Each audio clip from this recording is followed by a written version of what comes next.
Ask anyone what alcohol does to a person, and you will hear a consistent story.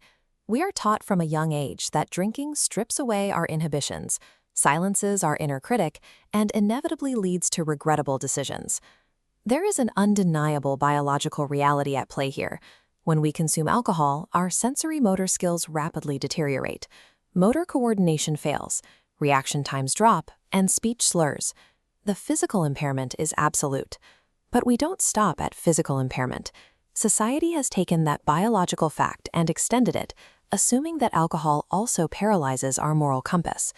We believe that a few drinks chemically force us to drop our social graces, making us louder, bolder, and significantly more reckless. Because we can plainly see the physical stumbling, we have accepted the moral stumbling as an unquestionable biological fact. We treat bad behavior while drunk as a chemical inevitability. This belief stretches back thousands of years. Early Roman leaders forbade women drinking to prevent disgrace, and early 20th century prohibitionists built massive political campaigns on the premise that liquor inflamed passions and destroyed human self-control. Today, modern medicine endorses cortical disinhibition. As alcohol enters the bloodstream, the higher cortical regions, responsible for judgment and restraint, are chemically depressed. According to this model, these higher functions act as moral brakes. Once paralyzed, our primitive antisocial impulses are chemically unleashed. Yet, despite widespread medical acceptance, no one has ever successfully proven that this specific chemical process dictates complex human social behavior. The link between a depressed cerebral cortex and starting a bar fight is formally nothing more than an untested hypothesis. To test if a biological mechanism is truly responsible for how we act when drunk, we have to apply a strict scientific rule. If a chemical dictates human behavior, that reaction must be universal. It must apply to the entire human species, regardless of their culture. At first glance, history seems to provide plenty of proof. Take the Abapone Indians of South America, observed in the 1800s. When sober, they were famous for their quiet civility and gentle manners. But when intoxicated, they routinely erupted into violent, bloody brawls. But if we apply our universality rule and travel to eastern Bolivia, we meet the Camba. The Camba drink a local distillate of sugarcane that is 89% ethyl alcohol, nearly twice the potency of a standard whiskey. The Camba drink this incredibly harsh liquid completely undiluted, throwing back entire glasses in formalized rituals until they literally pass out. Yet during these intense bouts of heavy intoxication, there is zero violence. There are no sexual overtures, no boasting, and no arguments. If alcohol chemically dissolved human inhibitions, a group drinking 89% alcohol to the point of unconsciousness would inevitably turn savage. Their profound peacefulness breaks the biological rule entirely. Psychologists often rely on the pressure cooker theory to explain drunken outbursts. This theory suggests that if a society strictly represses its emotions while sober, alcohol will act as a chemical release valve, inevitably causing a violent explosion of all those pent-up impulses. The small village of Aritama in Colombia fits the pressure cooker profile perfectly.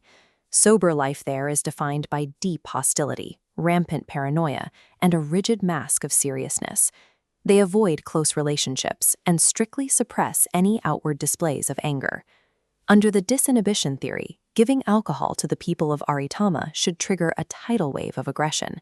Instead, intoxicated villagers become entirely silent. The conversation stops, gloominess sets in, and they sit quietly in unobtrusive isolation. We see the same pattern in Takashima, a rural Japanese fishing community. Their sober lives are governed by strict puritanical rules against sexual expression and a heavy cultural mandate to suppress all interpersonal conflict. But when the men of Takashima get thoroughly drunk during local festivals, they don't break those deep-seated taboos. They engage in good-natured camaraderie, laughter, and dancing. The underlying social roles remain perfectly intact. In the exact societies where pent-up impulses are supposedly the strongest, alcohol utterly fails to act as a release valve. The chemical does not force hidden desires to the surface. To completely eliminate environmental variables, we can look at the town of Juxtlahuaca in Mexico. It provides a perfect natural experiment. One isolated town, shared by two highly distinct cultures living side by side. The majority of the population are Spanish-speaking townsmen. When they drink, their behavior follows the Western expectation exactly. Drunkenness frequently leads to loud arguments and commonplace physical violence. This split-screen visualization shows what happens across town. A minority group of Mixtec Indians live adjacent. They drink the exact same alcohol, in the exact same amounts, in the same climate. Yet when the Mixtec drink themselves into a stupor, they remain utterly serene, completely avoiding aggression. Because the chemical input is a constant in both neighborhoods, the variable dictating the behavior must be the culture. The theory of alcohol as a biological super-ego solvent simply collapses under the weight of the evidence. This leaves us with a massive psychological mystery. If alcohol doesn't force us to misbehave, why is drunken chaos so common and so widely accepted in our own society? The answer lies in what sociologists call a social explanation. Drunken comportment isn't a biological imperative, it is a learned cultural performance. Every culture creates invisible boundaries for behavior. In Western society, we have mutually agreed that drinking grants us a temporary time out from our normal restrictive rules. It is an understood grace period where the strict demands of daily life are paused. When people drink, they do not lose control.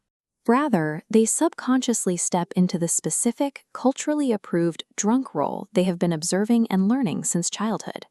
We act exactly how our society expects a drunk person to act. So the next time someone blames the liquor for an embarrassing argument or a reckless decision, you'll know the truth. The alcohol didn't make them do it. Society just provided a convenient alibi to do exactly what they already wanted to do.